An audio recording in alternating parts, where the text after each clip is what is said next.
품위 있는 예배자가 됩시다. 네, 품위 있는 예배자가 됩시다. 네, 벌써 보니까 여러분 품위가 넘쳐 흐르는 것 같네요. 우리의 영의 예배 가운데도 그런 품위가 넘쳐나길 소망합니다. 오늘부터 2월까지 5가지 신앙의 기초 주제를 좀 나누려고 합니다.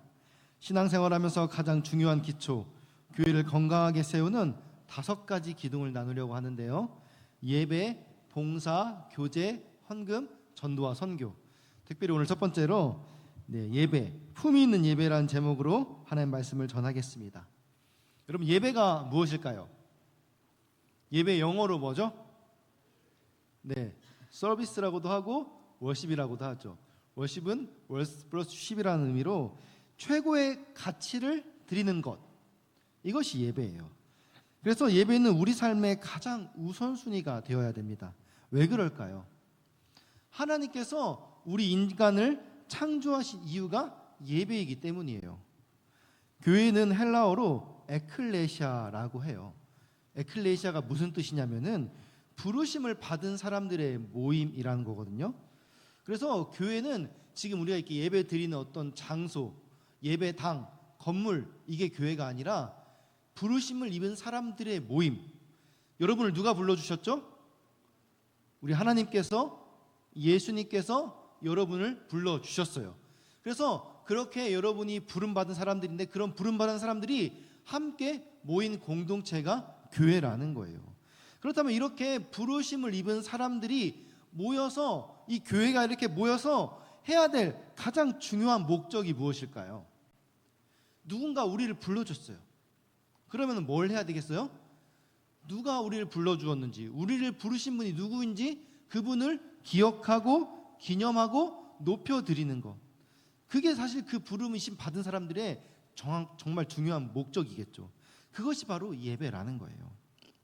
예배는 강제성을 띄우는 게 아니라 사실은 되게 당연하고 마땅한 것입니다. 우리가 부모님의 자녀로 태어나서 부모님의 돌보심을 받고 여기까지 살아왔어요.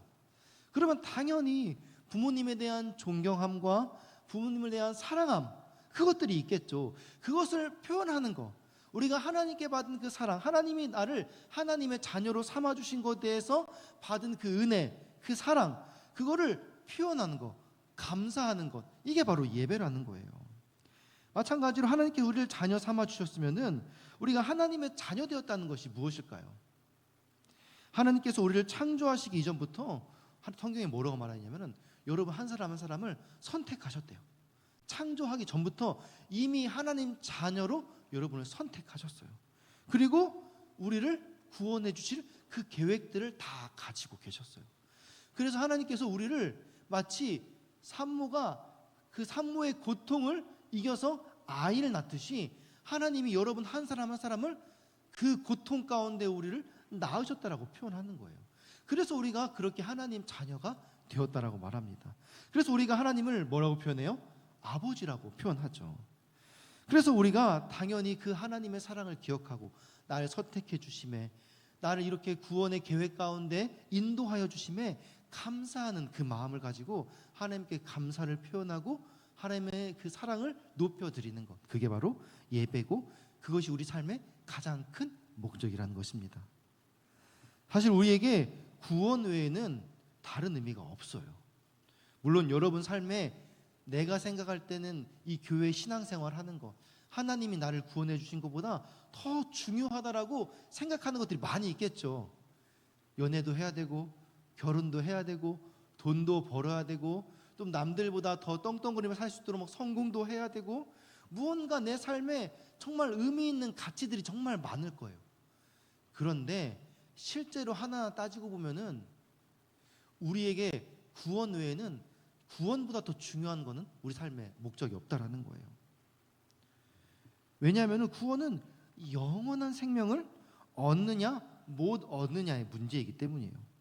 여러분, 우리가 사는 세상은 어때요? 유한한 거예요, 사실.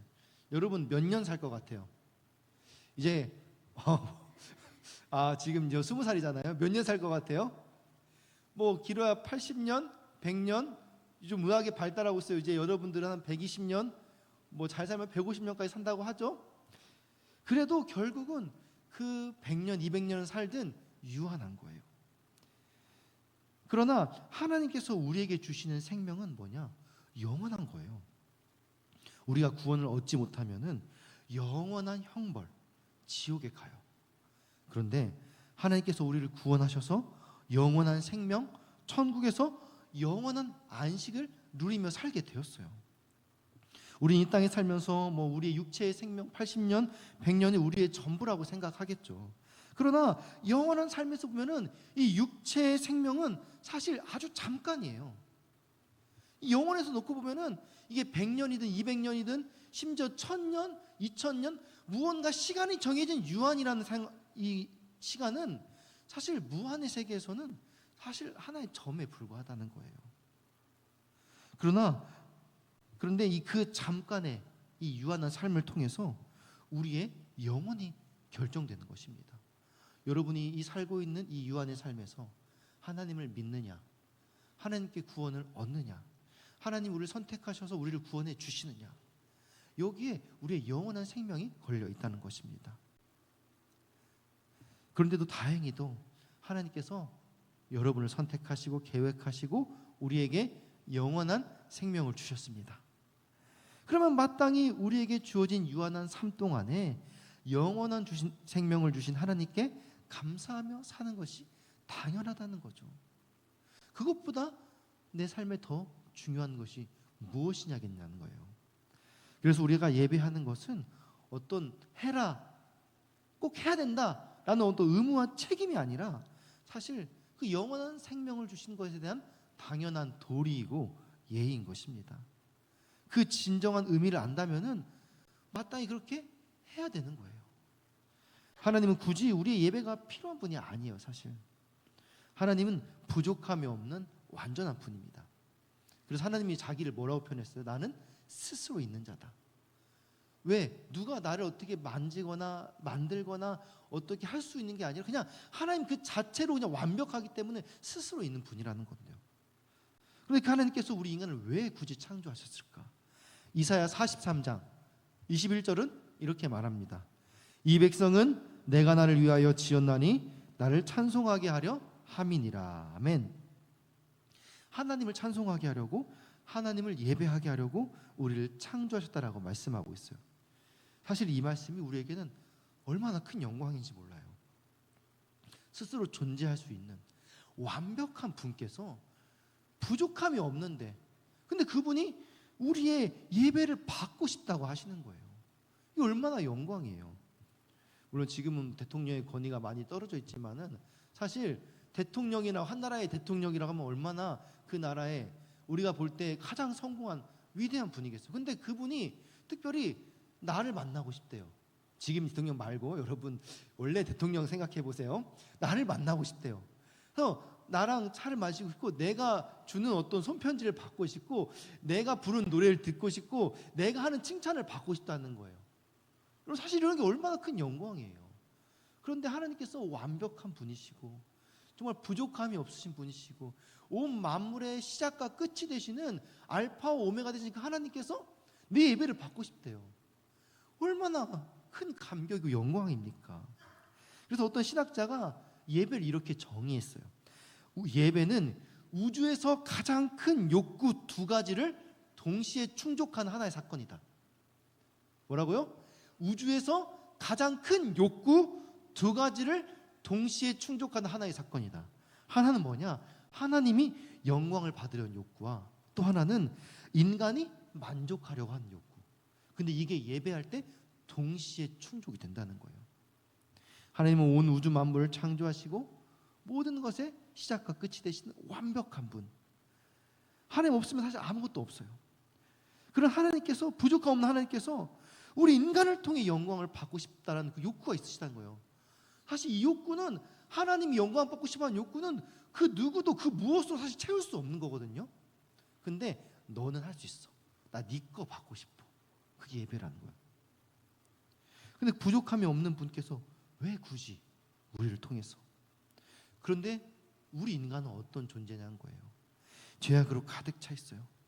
그래서 얼마나 죄악 덩어리인지 아무리 채워도 만족함이 없어요. 계속 욕심을 부리고 채워도 계속 갈증을 느낍니다. 그런데 우리가 하나님을 예배할 때 우리의 모든 만족이 채워집니다. 왜냐하면 하나님이 우리 안에 임재하시기 때문에. 그렇다면 하나님이 우리 예배를 통해 영광 받으시는 목적이 뭐예요? 우리 안에 임재하시려고, 우리의 만족을 채워주시려고, 다시 말해 우리와 교제하시려고 우리의 예배를 받으시려 한다는 거예요. 그래서 창세기 1장 27절에 하나님이 우리를 이렇게 창조했다라고 말하고 있습니다. 우리 함께 읽겠습니다. 시작. 하나님이 자기 형상 곧 하나님의 형상대로 사람을 창조하시되 남자와 여자를 창조하시고. 아멘. 하나님이 그렇게 우리의 예배를 받으시며 우리 안에 임재하시며 우리와 교제하시려고 어떤 일을 벌이시느냐? 우리를 하나님과 똑같은 인격체로 만드신 거예요. 인격체라는 건 영이 존재한다는 거예요. 인간 외에 모든 생물들은 영이 없어요. 혼과 육만 존재하죠. 그래서 나름 생각도 하고 감정도 느끼겠지만 영으로 하나님과 교제할 수는 없어요. 그런데 우리 인간은 하나님과 같이 인격체로 만드셔서 영이 존재한다는 거예요. 그래서 영으로 하나님과 대화하고 영으로 하나님을 느끼는 거예요. 그래서 때로는 영을 가지고 하나님의 말씀에 거역하기도 합니다. 결국 그래서 우리 인간이 하나님을 떠났고 그 사랑을 하나님께서 다시 찾아오시려고 하나뿐인 아들 예수 그리스도를 보내주셔서 우리에게 그 사랑을 확실하게 증명해 보이셨다는 거예요. 그게 성경의 이야기거든요. 그래서 그 사랑을 다시 회복하시고 우리를 하나님의 자녀로 삼아 주셨습니다. 이 사랑의 스토리를 통해서 우리와 교제하시려고 우리를 창조하셨다라는 거예요. 이 사랑의 스토리를 기억하고 그 사랑에 감사하고 찬양하는 것, 이게 바로 예배입니다. 그렇게 하나님께 우리가 영광을 올려드릴 때 하나님께서 우리 안에 임재하셔서 우리와 교제하시며 우리의 만족을 채워주십니다. 그거를 우리는 은혜라고 표현하는 거죠. 결론적으로 하나님은 우리를 만족하게 하시려고 우리의 예배를 받으시는 것입니다. 결국 우리 인간의 우선순위가 예배인 것은 서두에도 말씀드렸듯이 영원을 주신 하나님께 유한의 삶 동안 우리의 모든 것을 다 드려 우리의 우선순위를 드리는 것 마땅하지만 그렇게 세팅해 놓고는 결국 그 예배가 누구를 위한 거였어요? 알고 보니 나를 위한 세팅이었다는 거죠. 그렇다면 우리가 이 예배를 드릴 때 어떤 자세로 드려야 할까요? 우리 그림을 한번 보실까요? 여러분이 기도해야 뜨는 거예요, 원래. 자, 여기 보면 연극과 예배를 비교하는 그림입니다. 인물 중심으로 3요소를 뽑는다면 연극에는 배우와 감독과 관객이 있겠죠. 그리고 예배에는 목회자, 저 같은 목회자와 하나님 그리고 여러분 회중이 있습니다. 유산 걷기를 한번 연결시켜 보겠습니다. 마음속으로 한번 그어보세요. 여러분 아마 생각하고 계실 건데 이 질문을 드리면은 99% 이상이 이렇게 대답합니다. 한번 눌러주세요. 배우는 목회자, 감독은 하나님, 관객은 회중. 어떠신가요? 여러분도 그렇게 생각하시나요? 물론 예배 형태적인 면을 보면은 그렇게 볼 수 있어요. 목회자는 강단에 서서 마이크를 잡고 저처럼 지금 원맨쇼 하듯이 설교를 하니 무대에서 배우 같죠. 하나님 분명히 우리와 예배 가운데 함께 하신다고 했는데 지금 어디 계시죠? 일단 눈에는 보이지 않으니까 뭔가 저에게 말씀하셔서 저를 지도하고 있는 감독이라고 생각할 수 있어요. 그리고 회중들은 작은 정성으로 헌금도 준비하여서 여러분 오늘 예배에 나왔잖아요. 그러니까 마치 연극을 보러 온 관객처럼 느껴질 수 있습니다. 그런데 예배라는 의미를 좀 더 따져보자는 거예요. 여러분이 예배를 드리는 이유와 목적이 무엇입니까? 우리가 은혜를 받기 위해서입니까? 아니면 하나님께 영광을 올려드리기 위해서입니까? 많은 사람들이 예배를 드릴 때 내가 받을 은혜에 관심이 많습니다. 일주일간 힘겹게 살아왔으니 찬양과 말씀, 친교 시간을 통해서 셀 모임을 통해서 회복과 감동 그리고 일주일 동안 또 살아갈 새 힘을 얻는 것, 이것이 예배의 목적이라고 생각하는 거예요. 물론 그런 것들이 예배에 있어요. 하나님께서 우리의 만족을 채워주시니까. 심지어 찬양과 대표기도 목회자 설교 들으면서 오늘 예배는 10점 만점에 몇 점, 예배 평가를 내릴 때도 있습니다. 하지만 성경엔 우리의 창조 목적이 뭐라고 기록되어 있다고 아까 말씀드렸죠. 이 백성은 내가 나를 위하여 지었나니 나를 찬송하게 하려 함이니라. 우린 하나님의 영광을 위해 창조되었고, 예배는 하나님께 영광을 올려드리는 자리입니다. 하나님은 예배를 통해 우리에게 은혜를 부어주시려고 애쓰시다가 예배 중에 조는 사람 앞에서 막 노심초사하면서 얘네들이 예배를 잘 드려야 할 텐데, 이런 분이 아니라 오히려 하나님께서 여러분 우리의 중심을 보시고 우리가 정성껏 준비한 이 예배를 통해 영광을 받으시는 분, 그분이 바로 하나님이시라는 거예요. 자, 여기까지 들으셨다면 우리가 아까 그 질문 앞에 한번 다시 서보겠습니다. 굳이 비교하다면 하나님은 어떤 역할일까요? 우리 다시 한번 눌러주시겠어요? 하나님이 관객이 되시는 거예요. 우리 예배를 받으시는 분이시니까. 그럼 목회자가 여전히 배울까요? 아니죠. 제가 앞에 이렇게 강단에 섰지만 목회자 역할은 우리 모두가 하나님께 예배드릴 수 있도록 가이드하는 감독 역할이 더 가깝다고 볼 수 있어요. 제가 여러분 지금 설교하고 있는 게 뭐예요? 여러분 예배 잘 드리시라고 설명해주고 지도하는 거예요. 여러분의 예배를 잘 드릴 수 있도록 돕는 역할이라는 거예요. 제가 예배 드리고 여러분 제 예배를 평가하는 게 아니라 여러분 한 사람 한 사람이 주연 배우로 예배의 주연으로 잘 설 수 있도록 지도하는 역할이라는 거예요. 예를 들어 습관적으로 예배를 지각하는 경우를 한번 생각해 봅시다. 회중이 관객일 때는 큰 문제가 없겠죠. 지나가서 그냥 놓친 부분 그냥 자기가 감수하면 됩니다. 그런데 회중이 배우일 때는 이야기가 달라집니다. 습관적으로 자신이 오를 무대에 지각하는 주연 배우가 있다면 그 연극은 망할 거예요. 관객을 모독하는 행위가 되는 거죠.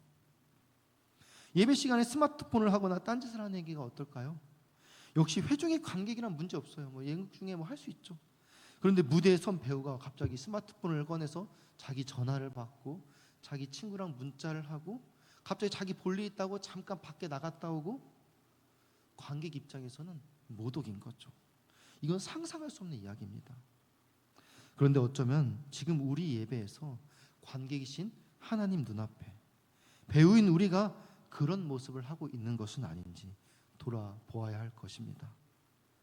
그럼 우리 예배 한번 돌아봅시다. 지금껏 우리가 들어온 예배는 내가 주인공이 되어서 하나님을 기쁘시게 하는 예배의 자리였습니까? 아니면 관계의 자리에 앉아서 나를 만족시켜 달라고 하나님께 요구하는 자리였습니까? 그동안 우리는 하나님께 예배를 드리기보다 예배를 받으려고 했던 것은 아니었는지, 예배를 받으러 오신 하나님을 쫓아내고 그 자리를 차고 앉아 하나님을 모독하고 있었던 것은 아니었는지 깊이 돌아보아야 할 것입니다. 이제 우리는 예배 자리에서 관객이 아닌 적극적인 예배자 한 사람 한 사람으로 서야 될 것입니다. 기억하세요. 여러분이 바로 오늘 예배의 주연 배우입니다. 믿으십니까? 연기를 잘 하셔야 돼요. 지금까지 우리는 예배가 무엇인지, 그리고 예배를 드리는 우리의 자세가 어떠해야 되는지 함께 나눴어요. 예배는 최고의 가치를 드리는 거예요. 왜냐하면 하나님께 드리는 것이기 때문에, 그리고 우리 삶의 가장 큰 우선순위이기 때문에, 예배를 통해서 하나님 우리와 교제하시고 교제를 통해 우리 안에 임재하시면 우리가 하나님으로 만족함을 누릴 수 있기 때문에 예배는 최고의 가치를 드려야 하고 그것이 우리 삶의 우선순위였어요. 그렇게 볼 때 우리는 예배의 주체이지 예배의 관객이 될 수 없습니다. 그래서 우리는 예배를 받으신 하나님께 최고의 것을 드려야 합니다. 그렇다면 우리가 어떻게 하나님을 예배할 때 하나님이 기쁘시게 받으시는, 온전히 받으실 만한 그런 품이 있는 예배가 될 것인가? 회중으로 함께 모인 곳에는 우리는 그 모임의 성격과 목적에 따라서 항상 각기 다른 행동들을 요구하고 그렇게 행동합니다. 축구 경기를 보기 위해서 모인 장소에서는 소리 지르고 환호성 지르는 게 무리하거나 이상한 것은 아니죠. 그런데 장례를 치르기 위해 모인 곳에서는 그러한 행동은 규제가 됩니다.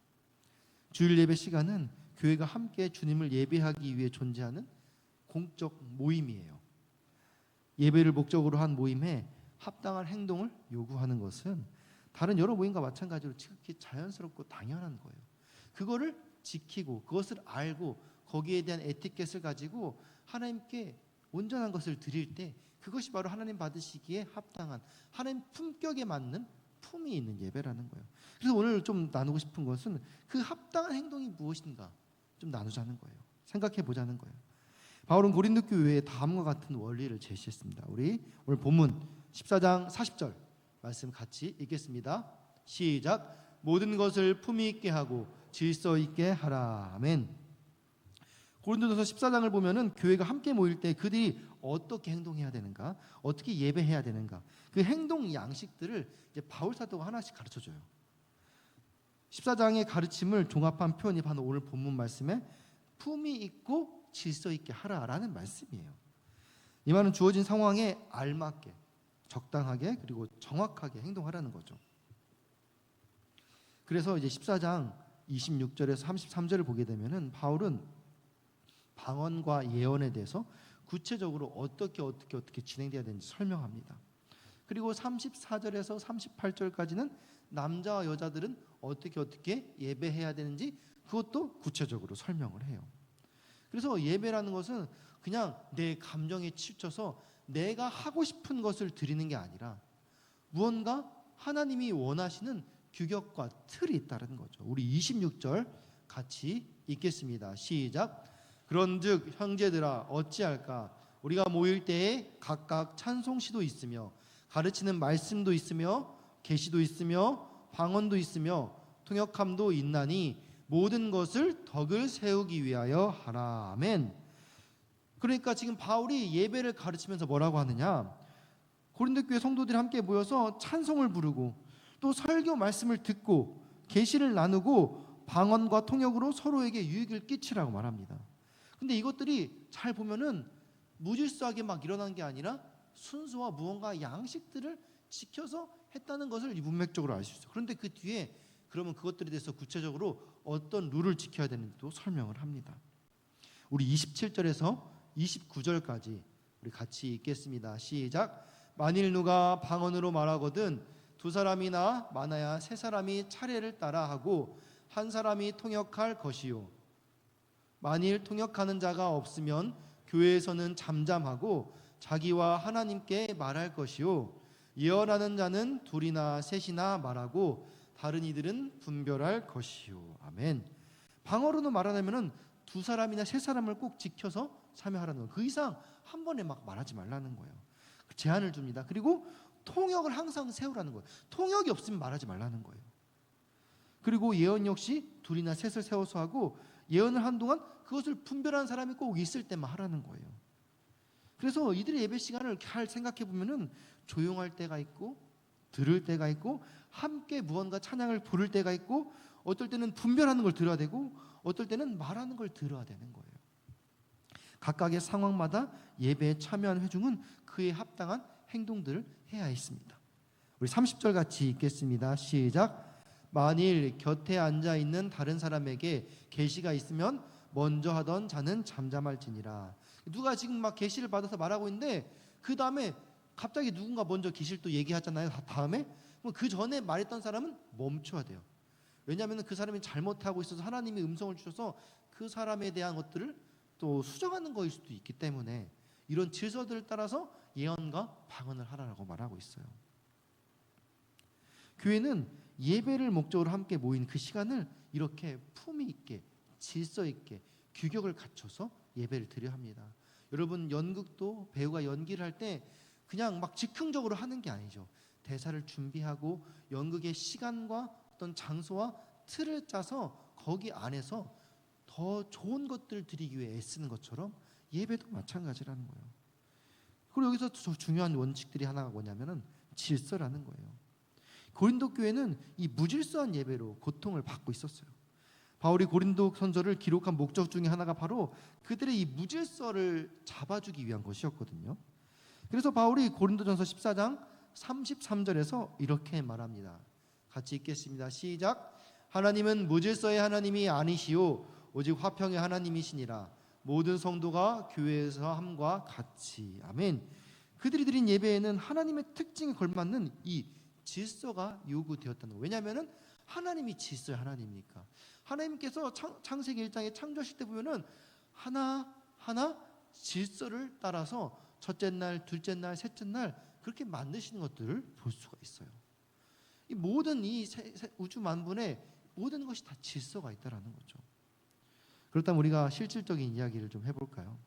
어떻게 하면 우리가 드리는 예배의 품격을 높일 수 있을까? 품위 있는 예배를 드릴 수 있을까? 질서 있는 예배를 드릴 수 있을까?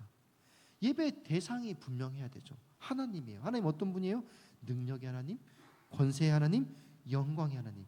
그리고 삼위일체 하나님 예수 그리스도를 높여야겠죠. 구원자 대신 성령 하나님 우리와 교통하시며 우리 안에 임재하시고 우리를 바른 길로 인도하시는 분. 그 삼위일체 하나님이 우리의 예배의 대상이 된다는 걸 기억하는 거예요. 예배의 내용이 있겠죠. 하나님의 속성과 성품에 대한 예배, 그것을 높여드리는 것. 그리고 하나님이 하신 일들, 내 안에 하신 일들, 또 성경에 있었던 그 역사들, 또 우리 안에 하실 일들, 그리고 우리 인생에 또 죄 많은 인생에 대한 그 죄의 자백과 회개에 대한 예배, 여러 가지 예배의 형식과 내용들이 있을 거예요. 그리고 그분을 예배하기 위한 수단도 있겠죠.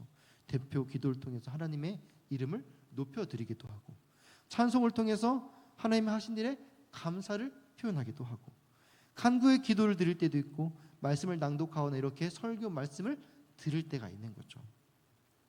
이렇게 여러 가지 수단과 방법과 내용을 통해 하나님의 영광을 드리면서 우리가 맞춰야 할 초점이 무엇이냐, 그 예배를 받으신 대상, 그분의 품격에 맞는 예배를 드릴 수 있도록 우리가 고민하고 그렇게 살아야 된다는 거예요. 그리고 그것을 위해서 우리가 이렇게 목회자의 또 지도를 따라서 예배하는 방법들을 계속해서 잘 점검해야 된다는 것입니다. 드려진 찬양이 합당한 진리를 담고 있는지, 하나님에 대한 진리를 제대로 표현하고 있는지, 드려지는 기도가 주의 뜻대로 드려지고 있는지 그렇게 점검해야 되는 것입니다.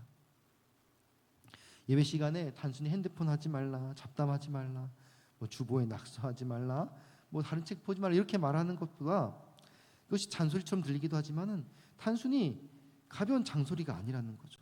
사도 바울의 명령에 따르면은 만약에 통역이 없다면은 방언을 할 수 없는 거예요. 예언은 분별을 반드시 요구했습니다. 성경에서는 그 당시에 이제 여자들이 여러 가지 문제들이 있었어요. 그래서 여자는 또 잠잠하라고 그 당시에는 또 말씀을 했어요. 지금 말하는 건 아니에요. 전 성도가 합당하고 알맞은 행동 양식을 따라서 드려지는 예배의 수단을 통해 하나님을 예배한 일에 하나가 되어야 했습니다. 그런데 이 모든 것이 다 무엇을 위한 것이냐? 덕을 세우기 위함이다라고 말하고 있어요. 그것이 바로 이 품이 있는 예배의 근본적인 목적이라고 할 수 있어요. 이제 말씀을 좀 마무리하려고 합니다. 찬양팀 준비해 주세요. 언제부터인가 사람들은 소비자처럼 교회에 와서 앞에서 진행되는 것들로 유익을 얻고 여러 방편들로 자신의 선호를 따라 판단하고 그것에 따라 예배를 평가하는 데 익숙해져 있습니다. 요즘 온라인 예배가 일상화되면서 더 많은 예배들을 평가하고 또 누리고 보게 되죠. 저기 큰 교회들은 이렇게 예배하는데 우리 교회는 설교가 약해, 우리 교회는 찬양이 약해, 내가 예배의 주연임에도 불구하고 예배를 평가하는 그런 모습들이 우리 안에 있다는 거죠. 정작 자기 자신을 포함한 모든 성도가 예배의 주연 배우라는 것을, 그리고 모두에게 유익을 주고 모두에게 덕을 세워야 할 책임과 의무가 내 안에 있다는 것을 잊어버렸다는 것이죠. 품위 있는 예배가 제공되기를 바라는 품위 잃은 예배자가 되어버린 것입니다. 연극이 배우 한두 사람의 연기 실력만으로 만들어질 수 없듯이 우리가 드린 이 회중 예배, 여기는 한두 사람의 노력만으로 세워질 수 없습니다. 저도 예배자고, 여기 세워진 찬양팀도 예배자고, 임원 셀리더도 예배자고, 저희 뒤에서 가만히 예배를 드리는 사람도 하나님께서는 그 사람과 1대1로 만나는 그 예배 주연 배우로서 그 예배를 받으신다는 것이죠. 여러분이 서서 혹은 앉아서 하는 모든 행동들이 하나님에 대한 우리의 예배 품위를 보여주는 것입니다. 우리의 예배의 이 품위를 통해서 하나님이 드러나는 거예요. 하나님 얼마나 크고 위대한 분이신지, 그 하나님 앞에 우리가 얼마나 죄 많은 인생이었는지, 그 어떻게 우리 같은 사람을 그 위대한 희생과 사랑으로 우리를 구원하셨는지, 그 예배의 품위 가운데 그 하나님이 드러나는 거예요. 만약 여러분 옆에 누군가 함께 앉아 있다면은 그 사람에게 내가 예배하는 하나님이 이런 분이라고 이 품위는 예배의 본을 통해서 말해주고 있습니까? 우리는 예배의 관객이 아닌 주연 배우로서 하나님 앞에 온전한 예배를 드려야 합니다. 이제 우리 모두가 예배의 진정한 의미를 깨닫고 하나님의 품격에 합당한 예배자로 세워져 가며 매 순간 하나님께 최고의 가치를 드리는 그런 품위 있는 예배자가 다 되시기를 축원합니다. 우리 이 시간 함께 찬양하기 원하는데요. 지금 함께 찬양할 때 하나님의 품격에 맞는 우리 위대하신 주님을 함께 온전히 높여드리며 함께 영광의 주님을 찬양하길 원합니다.